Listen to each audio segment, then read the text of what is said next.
Every gardening blog said the same thing. Coffee grounds are free fertilizer. They acidify your soil. They kill slugs. They replace expensive products. So you tried it. Your plants stopped growing, and nobody told you why. 7 university studies, from Oregon State to Melbourne to the USDA, say almost everything the internet told you about coffee grounds is wrong. Today, I am going to show you the 3 biggest myths, the hidden damage they cause, and the 3 correct methods that actually work, including one coffee trick that genuinely does kill slugs. But it is not what you think. And I need to tell you something first. The most popular myth? It's not even close to true. Type coffee grounds garden into any search engine. You will get millions of results. And almost all of them say the same 3 things. Let me show you what the actual research says. This is the most repeated claim on the internet. Coffee grounds lower soil pH. Great for blueberries and azaleas. Oregon State University tested this, and the University of Minnesota confirmed it. Brewed coffee grounds have a pH between 6.5 and 6.8. That is nearly neutral, not acidic. Whatever change they bring to soil is short-lived. Their words, not mine. If you're counting on coffee grounds to help your blueberries, you are counting on a myth. That is myth 1 down. And honestly, that one is harmless. The next one is not. Every article says the same thing. Rich in nitrogen, great for plants. Here is what they leave out. North Carolina State University analyzed spent coffee grounds. The NPK ratio is 2.1 to 0.3 to 0.3. That is almost all nitrogen, with barely any phosphorus or potassium. But here is the real problem. That nitrogen is locked. Your plants cannot touch it. Soil microbes have to break it down first. And that process? It creates a whole new problem. Saying coffee grounds are fertilizer is like saying raw flour is bread. The ingredients are there. But they need processing first. This one sounds logical. The rough texture should repel slugs, right? Oregon State University tested it. Dry coffee grounds sprinkled on soil do nothing to slugs. Nothing. But there is a coffee-based method that works. I will show you exactly what it is in a few minutes. So, 3 myths, all busted. Let me reframe this. Coffee grounds are not fertilizer. They are not acidifier, and they are not slug killer. But they are something valuable, just not what you were told. Stay with me. So if everything you read is wrong, what happens when you follow that advice? When you add raw coffee grounds to soil, something invisible starts happening. Soil microbes rush to break down all that organic matter. But to do their job, they need fuel. And their fuel is nitrogen. They take nitrogen from the surrounding soil, the same nitrogen your plants need to grow. Your tomatoes do not turn yellow because coffee grounds are toxic. They turn yellow because the microbes ate their lunch. Scientists call this nitrogen immobilization, or nitrogen tie-up. And it is the #1 reason coffee grounds damage gardens. But it gets worse. Fresh coffee grounds still contain caffeine, tannins, and polyphenols. The same compounds that make coffee bitter. For seedlings and young plants, these compounds are germination inhibitors. They literally prevent seeds from sprouting. University of Melbourne tested spent coffee grounds on 5 different plants: broccoli, leek, radish, violas, and sunflowers. Every single plant grew poorly, regardless of soil type, regardless of fertilizer addition. Every single one. And there is one more problem. Pile a thick layer of grounds on top of soil and they compact. They form a hydrophobic crust. Water beads up instead of soaking in. Mold forms underneath. My neighbor, retired, 72, has been gardening for over 20 years. His tomatoes won ribbons at the county fair. He knows what he is doing. Last spring, he read an article that said coffee grounds are the best free fertilizer for tomatoes. So he saved grounds for 2 weeks and dumped them around every plant. 3 weeks later, yellow leaves, stunted growth. He thought it was a disease. It was not a disease. It was nitrogen tie-up.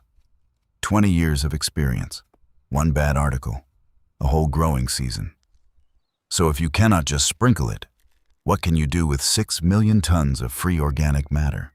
Here is what nobody mentions in those articles. When your grandmother used coffee grounds in the garden, she did not sprinkle them on top of the soil. She tossed them into a compost pile, with leaves, with eggshells, with everything else. That compost pile did the work, breaking down the caffeine, the tannins, unlocking the nitrogen over months. By the time it reached her garden, it was not coffee grounds anymore. It was finished compost. As you can see, The internet took Grandma's method and skipped the most important step. This is the best method. Grab a pen. Write this down. Step 1. Add your used coffee grounds to a compost bin. No more than 20% of the total volume. Step 2. Mix with brown material, dried leaves, shredded cardboard, straw. This balances the carbon to nitrogen ratio. Step 3. Keep the pile moist. Turn it regularly. Step 4. Wait 2 to 6 months until the grounds are completely unrecognizable. When it looks and smells like dark earth, not coffee, it is ready. Texas A&M University confirmed this in a 2-year study. When spent coffee grounds were combined with other organic matter, the nutrients were retained over an extended period, and turf quality improved compared to synthetic fertilizers. A bag of premium compost at the garden center? $12 to $20. Your compost bin with coffee grounds? Free and better. Do not have a compost bin? You can still use grounds, carefully. The rule is simple. Less than ½ an inch. Mixed with other mulch, wood chips, straw, leaves. Never a pure layer of coffee grounds. Never around seedlings or seeds. Established plants only. Washington State University found that coffee grounds used as mulch improve soil structure, moderate soil temperature, help retain water, and even bind pesticide residues and heavy metals, preventing them from moving into the surrounding environment. Thick layer equals hydrophobic crust. Thin layer equals soil food. 1 cup of used grounds, 1 gallon of water. Soak for 24 hours, stir occasionally, then strain through a cloth and dilute 1:1 with fresh water before applying. 2 minutes. That is the entire process. Gentler delivery, reduced phytotoxicity, good for established plants, not seedlings. I am curious, how many of you have a bag of coffee grounds sitting in your kitchen right now? Drop a comment. Remember I said there is one coffee trick that genuinely kills slugs? Oregon State University confirmed it. Brewed liquid coffee, not grounds, at 1 to 2% caffeine concentration is effective at killing slugs. Make a fresh pot. Let it cool completely. Pour it around slug-prone plants. That is the one coffee trick that actually works. And it has nothing to do with sprinkling grounds. If this changed how you think about coffee grounds, that subscribe button is right there. Now, before you start, one important rule. The rule is simple. Process it first. Never raw on soil. That means never on seedlings. Never more than 20% of your compost. And do not expect pH changes. The USDA confirmed coffee grounds will not fix alkaline soil. Let me be honest with you. Coffee grounds will not replace fertilizer. They will not cure sick plants. They will not transform bad soil overnight. What they will do, when composted or properly mulched, is improve soil structure, better drainage, better water retention, better microbial activity. That is a different job than fertilizer. And it is a valuable one. And for families, composted coffee grounds are safe around pets and children. 3 myths, 3 methods. 1 rule, process it first. Coffee grounds acidify soil? They do not. pH 6.5. They replace fertilizer? They do not. Locked nitrogen. They kill slugs? Grounds do not, but liquid coffee does. My neighbor? Next spring, he composted his grounds for 4 months, mixed them into his beds. His tomatoes came back stronger than ever. Same grounds, different method. That is the difference between internet advice and science. It was never complicated. Your grandmother composted everything, coffee grounds included. She just never made a video about it. 6 months from now. Your compost bin is darker, richer. You spread it on your beds. Your soil holds water better, drains faster. And you did not spend $1. Have you used coffee grounds in your garden? What happened? I want to hear your story.